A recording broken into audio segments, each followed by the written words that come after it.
Praise Lord. ക്രിസ്തുവിൽ പ്രിയ സഹോദരങ്ങളെ, ഈ പുതിയ ദിവസത്തിനായി സ്വർഗത്തിലെ ദൈവം നമുക്ക് ദാനമായി നൽകിയ ഈ നല്ല ദിവസത്തിനായി നമുക്ക് ദൈവത്തിന് നന്ദി പറയാം. സ്നേഹവാനായ സ്വർഗീയ പിതാവ്, കൃപയും കരുണയും മനസ്സലിവും ദയുള്ള ദൈവം തൻ്റെ കൃപയാൽ നമുക്കൊരു പുതിയ ദിവസം കൂടി ദാനമായി നൽകി. നമുക്ക് ദൈവത്തിന് നൽകുവാൻ കഴിയുന്ന ഒന്നേ ഉള്ളൂ, ദൈവമേ നന്ദി. കാരണം ദൈവം നൽകിയതല്ല നമ്മുടെ ജീവിതത്തിൽ ഒന്നുമില്ല. എന്തെങ്കിലുമൊക്കെ ദൈവത്തിന് കൊടുത്ത് നമുക്ക് ദൈവത്തെ പ്രസാദിപ്പിക്കാം എന്ന് കരുതിയാൽ, ദൈവമാണ് നമുക്കുള്ളതെല്ലാം നൽകിയത്, നിനക്കുള്ളതെല്ലാം ദൈവത്തിൻ്റെ ദാനമാണ് എന്ന് തിരിച്ചറിയുന്ന ഒരു വ്യക്തി തൻ്റെ ഹൃദയത്തിൽ നിന്നും ദൈവത്തിന് നന്ദി പറയുവാനായിട്ട് ആരംഭിക്കും. ദൈവം എന്നെ സൃഷ്ടിച്ചതിനായി നന്ദി.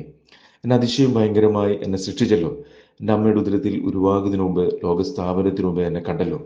ഈ ജീവിതയാത്രയിൽ ജീവനുള്ള ദൈവത്തെ അറിയുവാനായിട്ട് വ്യർത്ഥമായ പിതൃപാരമ്പര്യങ്ങളിൽ നിന്നും ജാതി ആചാരങ്ങളിൽ നിന്നും അനുഷ്ഠാനങ്ങളിൽ നിന്നൊക്കെ എന്നെ വിടുവിച്ച് ഈ ജീവനുള്ള ദൈവത്തെ പിൻപറ്റുവാനായി എൻ്റെ ഹൃദയത്തെ തുറന്നല്ലോ. നന്ദി കർത്താവേ. അങ്ങനെ നമ്മുടെ ജീവിതത്തിൽ ദൈവം നൽകി തന്ന നന്മകളെ ഓർത്ത് നന്ദി പറഞ്ഞാൽ നമ്മുടെ ശിഷ്ട ആയുസ് മുഴുവൻ നമ്മൾ നന്ദി പറഞ്ഞാൽ തീരത്തില്ല. കാരണം അത്രമാത്രം ദൈവം നമ്മെ കരുതി നടത്തി പരിപാലിക്കും. നമുക്ക് പലപ്പോഴും ഇതിന് തിരിച്ചറിവില്ലാത്തതുകൊണ്ടാണ് ദൈവം എന്തോ അത്ര കാര്യമായിട്ട് ചെയ്തിരിക്കുന്നത് എന്നുള്ള ഒരു ചിന്ത നമ്മുടെ ഉള്ളിൽ നിന്ന് വരുന്നത്. അതുകൊണ്ട് ദൈവമുഖം അന്വേഷിപ്പാനും ദൈവത്തെ മഹത്വപ്പെടുത്തുവാനും ദൈവത്തോട് ചേർന്ന് നടപ്പാനും നമ്മെക്കുറിച്ചുള്ള ദൈവിക ഉദ്ദേശത്തിൻ്റെ പൂർണ്ണതയിലേക്ക് ഓരോ ദിവസവും കയറി വരുവാനൊക്കെ ദൈവത്തിൻ്റെ പരിശുദ്ധാത്മാവ് നമ്മെ സഹായിക്കട്ടെ. ദൈവത്തെ ഭയപ്പെട്ട് അവന് മഹത്വം കൊടുപ്പിൻ, അവൻ്റെ ന്യായവിധിയുടെ നാഴിക അടുത്തിരിക്കുന്നു എന്ന ദൈവവചനം പറയുന്നു. ന്യായവിധി ദൈവഭവനത്തിൽ ആരംഭിപ്പാൻ സമയമായല്ലോ. ഇതാ ന്യായാധിപതി വാതിൽക്കൽ നിൽക്കുന്നു. അപ്പോൾ കർത്താവിൻ്റെ വരവ് വളരെ അടുത്തിരിക്കുന്ന ഒരു കാലഘട്ടത്തിലാണ് നമ്മൾ ജീവിക്കുന്നത്. കാരണം കർത്താവിൻ്റെ ജനനം തന്നെ അന്ത്യകാലഘട്ടത്തിലാണ് എന്ന് ദൈവവചനം നമ്മെ ഓർമ്മപ്പെടുത്തുന്നു. അങ്ങനെയാണെങ്കിൽ അന്ത്യകാലഘട്ടത്തിൻ്റെ അവസാന സമയത്ത് ജീവിക്കുന്ന നമ്മൾ എത്ര വിശുദ്ധ ജീവനവും ഭക്തിയുള്ളവരായിരിക്കണം. ദൈവം നമുക്ക് നൽകി തരുന്ന വെളിച്ചത്തിൽ തന്നെ നടപ്പാൻ, അല്ലെങ്കിൽ നമുക്ക് വെളിപ്പെടുത്തി തരുന്ന വെളിപ്പാടിനൊത്തവണ്ണം കയറി വരുവാനൊക്കെ ദൈവം നമ്മെ ഓരോരുത്തരെയും കുറിച്ച് ആഗ്രഹിക്കുന്നു. നമ്മുടെ എല്ലാ ഉത്കണ്ഠകളും ആകുലങ്ങളും ഭാരങ്ങളും ആശങ്കകളൊക്കെ നമുക്ക് ദൈവങ്ങളിലേക്ക് കൊടുക്കാം.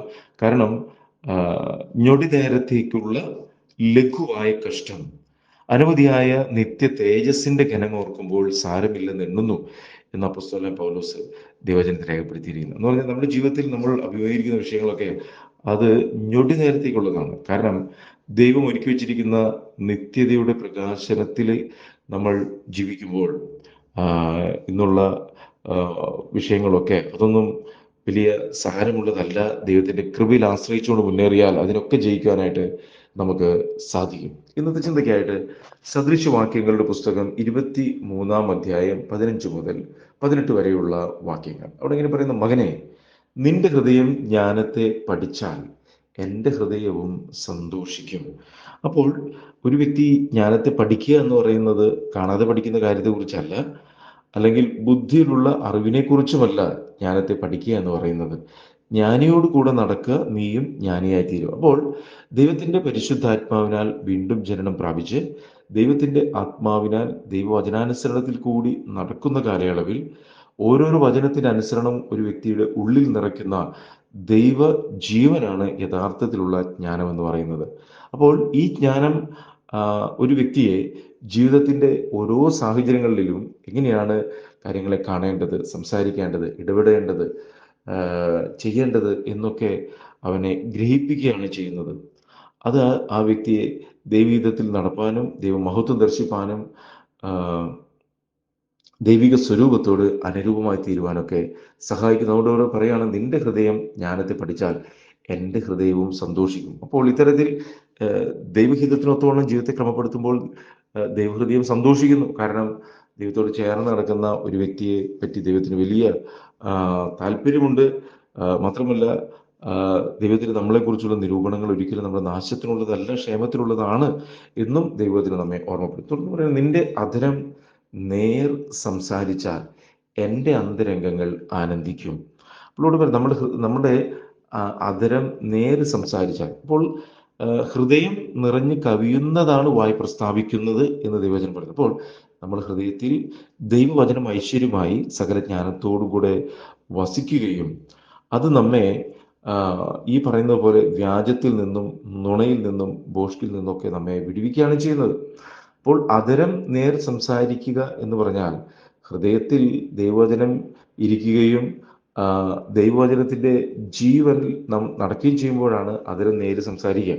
അപ്പോൾ അതുകൊണ്ട് വ്യാജത്തിലും നുണയിലും ഭോഷ്കിലും അല്ല, വ്യാജം പറയുന്ന നാവ് ഒരു മാത്ര നേരത്തേക്കുള്ളൂ. മാത്രമല്ല, ഈ ഭോഷ്കും നുണയൊക്കെ പറയുന്നത് അത് സാത്താനാണ് അതിൻ്റെ ജനകൻ.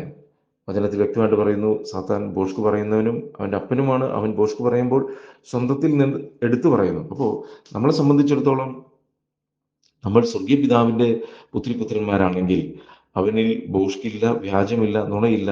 ദൈവം സത്യവാനാണ്, അവൻ്റെ വചനം സത്യമാണ്. സത്യത്താൽ അവരെ വിശുദ്ധീകരിക്കണമേ, നിന്റെ വചനം സത്യമാണ്. അവൻ സത്യദൈവവും നിത്യജീവനുമാണ്. അതുകൊണ്ട് ദൈവവചനത്തെ അനുസരിച്ച് ദൈവമുഖം അന്വേഷിക്കുന്ന ഒരു വ്യക്തിയുടെ അതരത്തിൽ എല്ലായ്പ്പോഴും നേര് മാത്രമേ ഉണ്ടാകത്തുള്ളൂ.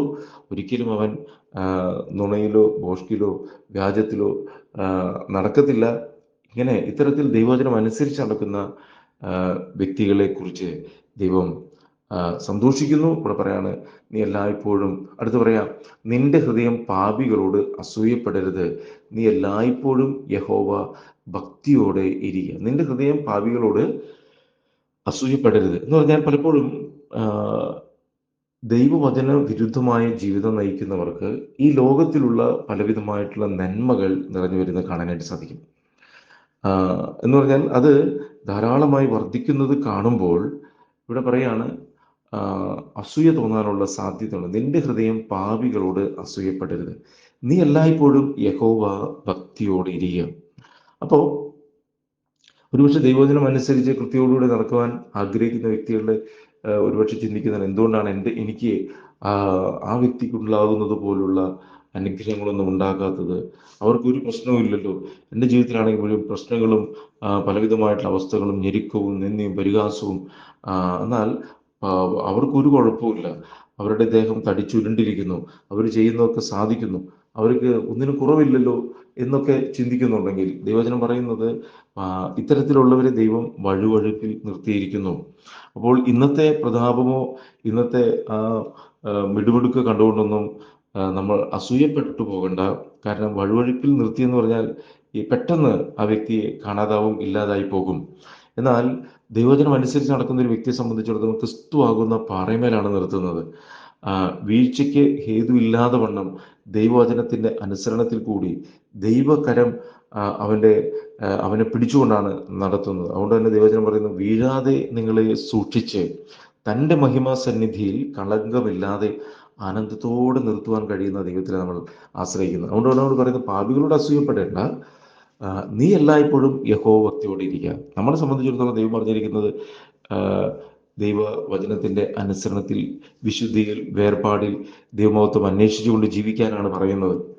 യഹോഭക്തിയോടെ ഇരിക്കുക. അങ്ങനെ നമ്മൾ ഓരോ ദിവസവും ദൈവവചനത്തിന്റെ അനുസരണത്തിൽ കൂടി ദൈവമുഖം അന്വേഷിച്ച് ജീവിക്കുകയാണെങ്കിൽ വ്യക്തമായിട്ട് ഇവിടെ പറയാണ്, ഒരു പ്രതിഫലം ഉണ്ടാകും നിശ്ചയം, നിന്റെ പ്രത്യാശയ്ക്ക് ഭംഗം വരികയില്ല. അപ്പോൾ പ്രതിഫലമുണ്ട് നിശ്ചയം എന്ന് പറഞ്ഞാൽ നമ്മൾ ദൈവസന്നിധിയിൽ കൊടുക്കുന്ന ആവശ്യങ്ങൾ ദൈവം കേൾക്കുന്നു, അതിന് തക്ക സമയത്ത് ഉത്തരം ലഭിക്കും. ഒരു നിമിഷം പോലും അങ്ങോട്ടോ ഇങ്ങോട്ടോ മാറിപ്പോകത്തില്ല. അപ്പോൾ നമ്മൾ മനസ്സിലാക്കേണ്ട ഒരു കാര്യം എന്ന് പറയുന്നത്, ദൈവസന്നിധിയിൽ നമ്മളൊരു വിഷയത്തെ സമർപ്പിച്ച് നമ്മൾ പ്രാർത്ഥിച്ച് ദൈവം അന്വേഷിച്ചുകൊണ്ട് നമ്മൾ യാത്ര ചെയ്യുമ്പോൾ നമ്മൾ കടന്നു പോകുന്ന അല്ലെങ്കിൽ നമ്മൾ അഭിമുഖീകരിക്കുന്ന ആ സാഹചര്യത്തെ ജയിപ്പാൻ ദൈവം നമ്മുടെ മേൽ ധാരാളമായി കൃപ പകരുകയാണ് ചെയ്യുന്നത്. കഴിയുന്നതിനും ഇത് ദൈവം പരീക്ഷിക്കത്തില്ല, പരീക്ഷയോടുകൂടെ പൊക്കൊഴി തരും. അതുകൊണ്ട് ഇവിടെ വ്യക്തമായിട്ട് പറയുന്ന ഒരു പ്രതിഫലം ഉണ്ടാകും നിശ്ചയം, നിന്റെ പ്രത്യാശയ്ക്ക് ഭംഗം വരികയില്ല. ഇപ്പോൾ ദൈവജനത്തെ മുറുകെ പിടിച്ച് നടക്കുന്ന വ്യക്തികൾ കഷ്ടങ്ങളിൽ കൂടി തന്നെയാണ് കടന്നു പോകുന്നത്. എന്നാൽ ആ കഷ്ടത ഒരിക്കലും അവനെ നീക്കിക്കളയുവാനല്ല. കഷ്ടത സഹിഷ്ണുതയെയും, സഹിഷ്ണുത സിദ്ധതയെയും, സിദ്ധത പ്രത്യാശയും ഉളവാക്കുന്നു എന്ന് അറിഞ്ഞുകൊണ്ട് കഷ്ടങ്ങളിലും സന്തോഷിക്കുകയാണ് ചെയ്യുന്നത്. അതാണ് ഇവിടെ പറയുന്നത്, പ്രത്യാശയ്ക്ക് ഭംഗം വരത്തില്ല. കാരണം പ്രത്യാശ നൽകുന്ന ദൈവമാണ്. പ്രത്യാശ നൽകുന്ന ദൈവം പരിശുദ്ധാത്മാവിന്റെ ശക്തിയാൽ നിങ്ങൾ പ്രത്യാശയിൽ സമൃദ്ധിയുള്ളവരായി വിശ്വസിക്കുന്ന സകല സന്തോഷവും സമാധാനവും നമ്മളിൽ വർദ്ധിപ്പിക്കുമാറാകട്ടെ എന്ന ദൈവവചനം പറയുന്നത്. അപ്പോൾ ഈ ഒരു അളവിലേക്ക് കയറി വരുവാനായിട്ട്, നിത്യ തേജസ്സിന്റെ പ്രകാശനത്തിൽ ജീവിപ്പാനായിട്ട്, ദൈവത്തിന്റെ പ്രിയ മക്കളായി തീരുവാനായിട്ട് ദൈവത്തിന്റെ ആത്മാവിനെ നയിക്കപ്പെടുന്ന ഓരോരുത്തരെയും ദൈവം സഹായിക്കുകയാണ് ചെയ്യുന്നത്. പ്രതിഫലമുണ്ട് നിശ്ചയം. കർത്താവ് പറഞ്ഞല്ലോ, ഇതാ ഞാൻ വേഗത്തിൽ വരുന്ന ഓരോരുത്തന് അവനവന്റെ പ്രവൃത്തികൾക്ക് തക്കവണ്ണം പ്രതിഫലം കൊടുക്കുവാൻ എൻ്റെ പക്കലുണ്ട്. അപ്പോൾ ഈ ഭൂമിയിൽ നമ്മൾ ആയിരിക്കുമ്പോൾ നമ്മളുടെ ആവശ്യങ്ങളിലും ദൈവത്തിന്റെ കരം വെളിപ്പെട്ട് വരുന്നത് നമുക്ക് കാണാനായിട്ട് സാധിക്കും.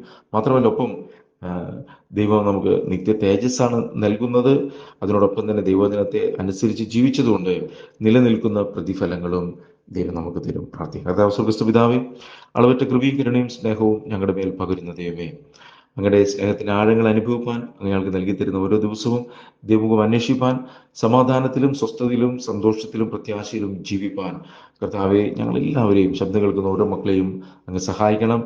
ഭാരങ്ങൾ, ആകുലങ്ങൾ, ഉത്കണ്ഠകളൊക്കെ എടുത്തു മാറ്റണമേ. ആ, നിരാശകളെ എടുത്തു മാറ്റി സമാധാനത്താൽ നിറയ്ക്കണം. കർത്താവെ, ഓരോരുത്തരുടെ ആവശ്യങ്ങൾ ദൈവമാണ് ഏറ്റവും കൃത്യതയോടുകൂടെ അറിയുന്നത്. കർത്താവെ, നിന്റെ കൃപ അവിടെ എല്ലാം വെളിപ്പെട്ട് ആവശ്യങ്ങളിൽ കരം കൂടിയിരിക്കണം. ദുഷ്ടനെ ലോപനത കാക്കണം. സമാധാനം കൊണ്ട് നിറയ്ക്കണമേ. കർത്താവെ, ജോലി ആവശ്യമുള്ളവർക്ക് ജോലി നൽകാനും, കർത്താവെ, ഭവനങ്ങളിൽ ചിദ്രിപ്പുള്ളവരുടെ ചിദ്രിപ്പുകൾ മാറ്റി ഭവനം സ്വർഗീയ ഭവനമായി തീരുവാനും, കഷ്ടത്തിലും പ്രയാസത്തിലും രോഗത്തിലായിരിക്കുന്നവരെ അതിൽ നിന്നും വിടുവിക്കുവാനും, ആ, ഭയമുള്ളവരെ ആ ഭയത്തിന്റെ ദണ്ഡനത്തിൽ നിന്ന് വിടുവിച്ച് ആ, ധൈര്യം നൽകുവാനും കർത്താവെ, അങ്ങയുടെ കൃപ ധാരാളമായി പകരണമേ എന്ന് പ്രാർത്ഥിക്കുന്നു. ദൈവത്തിന്റെ പരിശുദ്ധാത്മാവിനെ എല്ലാവരും അഭിഷേകം ചെയ്യണം. ദുഷ്ടന്റെ ഇലപ്പെടാതെ കാക്കണം. വചനത്തോടുള്ള വലിയ ദാഹത്താൽ എല്ലാവരെയും നിറയ്ക്കണമെന്ന് പ്രാർത്ഥിക്കുന്നു. കർത്താവ് അത് ചെയ്യുന്ന കൃപയ്ക്കായി നന്ദി. യേശു ക്രിസ്തുവിൻ നാമത്തിൽ പ്രാർത്ഥിക്കുമ്പോൾ കൃപ തോന്നി കേൾക്കണം സ്വർഗീയ പിതാവേ. ആമേൻ. God bless U.